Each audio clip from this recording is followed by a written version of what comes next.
दोस्तों, टेलीविजन पे रामानंद सागर जी की जो रामायण दिखाई जाती है, उसमें राम ने कैसे लक्ष्मण का त्याग किया, लक्ष्मण ने कैसे जल समाधि ली, इसके बाद राम जी ने भी जल समाधि लेने का निर्णय लिया। किस तरह राम जी के साथ उनके भक्त और पूरे अयोध्या वासियों ने भी सरयू नदी में जल समाधि लेकर मोक्ष की प्राप्ति की, यही सब दिखाया गया है। जिसके बाद रामानंद सागर जी की रामायण का यहाँ अंत हो जाता है।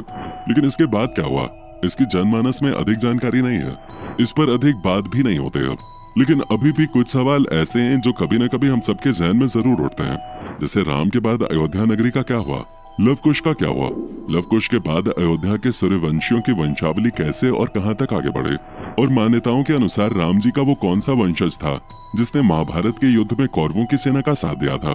क्या वर्तमान में राम जी का कोई वंश अस्तित्व में है या नहीं। दोस्तों, ऐसे तमाम सवालों के जवाब आज की हमारी इस वीडियो में आप सबको मिलेंगे, इसलिए बने रहें हमारे साथ वीडियो के अंत तक। तो चलिए शुरू करते हैं। दोस्तों, राम के बाद उनकी वंशावली कैसे आगे बढ़ी, ये जानने से पहले ये जानना जरूरी है कि राम के पूर्वज कौन थे। दोस्तों, आपको बता दें कि ब्रह्मा जी के 10 पुत्र थे। उनमें से एक पुत्र थे मरीचि।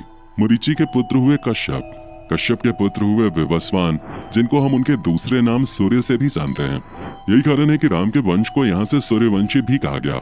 उसके बाद विवस्वान के पुत्र हुए वैवस्वत मनु, और वैवस्वत मनु के पुत्र हुए इक्ष्वाकु। इक्ष्वाकु सूर्यवंश के पहले राजा माने जाते हैं। इसी कारण से इस वंश को इक्ष्वाकु वंश भी कहा जाता है। आगे इक्ष्वाकु के पुत्र हुए कुक्षी। कुक्षी के पुत्र हुए विकुक्षी। विकुक्षी के पुत्र हुए वाण। और इस तरह वंशावली आगे बढ़ते बढ़ते भागीरथ तक पहुंची। भागीरथ वही राजा हैं जिन्होंने अपने तपोबल से मां गंगा को पृथ्वी पर उतारा था।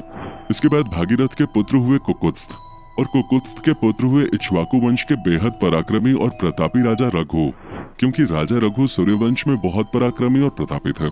इसी वजह से इस कुल को आगे रघुकुल के नाम से भी जाना गया।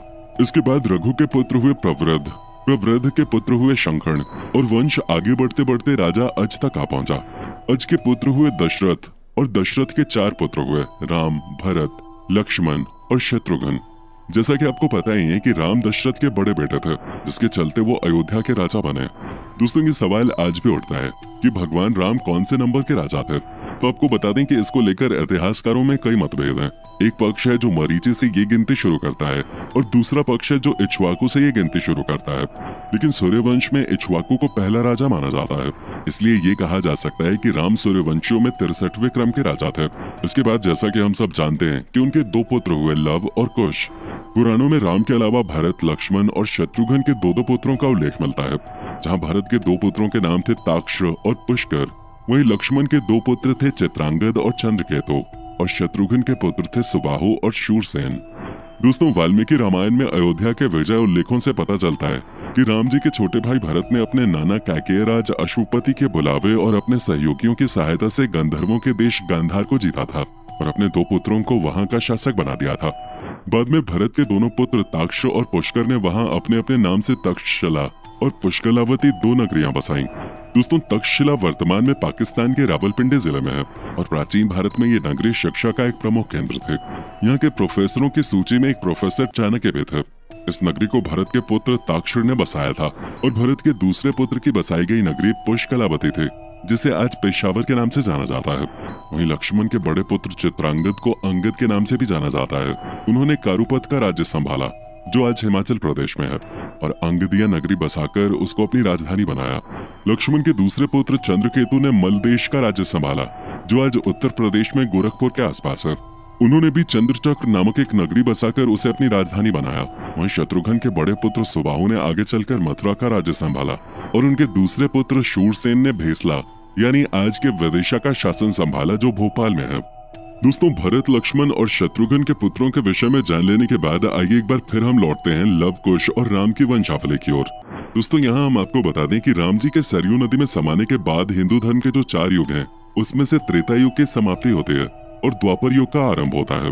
दोस्तों, श्री राम ने पृथ्वी छोड़ने से पहले लव को उत्तर कौशल का राज्य दिया था, और कुश को दक्षिण कौशल का राज्य दिया था। ऐतिहासिक तथ्यों के अनुसार लव ने लवपुरी शहर की स्थापना की, जो वर्तमान में पाकिस्तान का लाहौर शहर है। यहाँ आज भी एक किले में लव का एक मंदिर बना हुआ है। लव के वंशज बाद में गुजरात भी गए, और बाद में राजस्थान के मेवाड़ में आकर बस गए, जहाँ उन्होंने सिसोदिया राज्य की स्थापना की। शायद यही कारण है कि मेवाड़ का राज्य प्रतीक आज भी सूर्य है। यही नहीं, लव से राघव राजपूतों का भी जन्म हुआ। दूसरी ओर कुश ने कुशावती नगर की स्थापना की, जो आज छत्तीसगढ़ के बिलासपुर जिले में है। कुश ने अपना राज्य पूर्व की ओर फैलाया और एक नागवंश की कन्या से विवाह किया। ऐसा माना जाता है कि थाईलैंड के राजा उसी नागवंश के वंशज हैं। शायद इन्हीं कुछ कारणों से आज भी थाईलैंड के राजा को राम की उपाधि देने की प्रथा चलन में है। कुश से कुशवाहा यानी कछवाहा राजपूतों का वंश चला।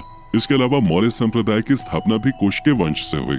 ऐसा माना जाता है कि कुश की मृत्यु दुर्जय नाम के एक असुर से युद्ध करते हुए हुई थी। इसके अलावा ऐसा कहा जाता है कि लव और कुश में से कुश का ही वंश आगे बढ़ा। इसी कारण इतिहास में भी कुश के वंशजों का ही जिक्र मिलता है। दोस्तों, अगर बात करें कुश की, तो आगे चलकर कुश के पुत्र हुए अतिथि, अतिथि के पुत्र हुए निषद, निषद के पुत्र थे नल, नल के बाद नभ, और इसी तरह वंशावली आगे बढ़ते बढ़ते आ पहुंची महाभारत काल के राजा बृहदबल तक। इतिहास में बृहदबल का जिक्र कुश की 85वीं पीढ़ी के रूप में होता है। वो कुरुक्षेत्र के युद्ध में कौरवों की ओर से युद्ध लड़े थे और चक्रव्यूह में उनके और अभिमन्यु के बीच एक घमासान युद्ध हुआ था, जिसमें बृहदबल के प्राण अभिमन्यु के एक घातक तीर से चले गए थे। दोस्तों, पुराणों में बृहदबल के बाद भी सूर्यवंश के अगले 30 सूर्यवंशी राजाओं का जिक्र मिलता है, जिसमें एक नाम राजा सिद्धार्थ यानी गौतम बुद्ध का भी है।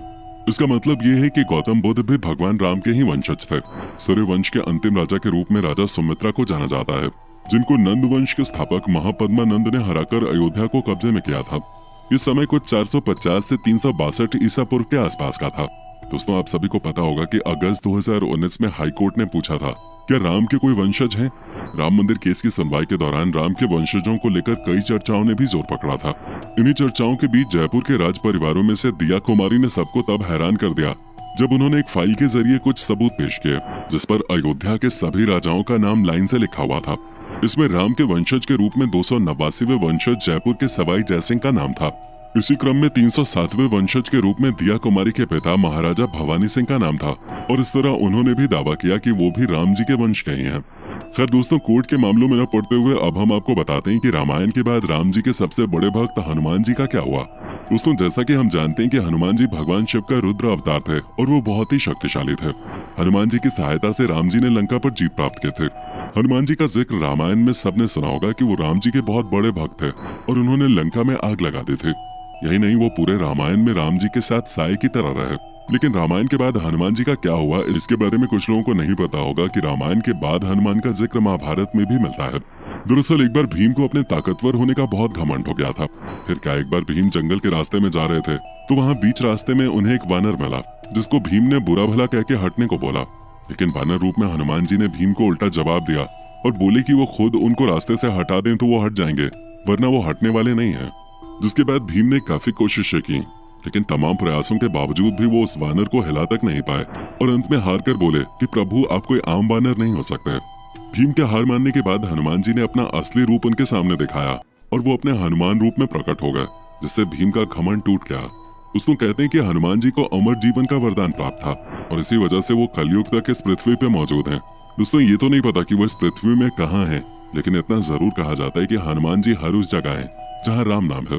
दोस्तों, कहते हैं कि 7वीं सदी में हनुमान जी को तुलसीदास ने भी देखा था और उनके ही कहने पर तुलसीदास जी ने रामायण को हिंदी शब्दों में लिखा था। तो दोस्तों, आज हमने रामायण के बाद क्या हुआ, राम के पूर्वज और वंश के बारे में जानकारी दी, जिसमें हमने सारी जानकारी इंटरनेट और कुछ जानकार सूत्रों से इकट्ठा की है। आपको अगर वीडियो में दिखाई गई किसी भी बात से ठेस पहुंची हो तो हमें क्षमा करें। उम्मीद करते हैं आपको हमारी वीडियो पसंद आई होगी। अगर हाँ, तो वीडियो को लाइक करके सभी राम भक्तों के साथ जरूर शेयर करें और ऐसी ही और वीडियोस के लिए इस चैनल को सब्सक्राइब करके बेल नोटिफिकेशन को भी जरूर ऑन कर लें। जय श्री राम।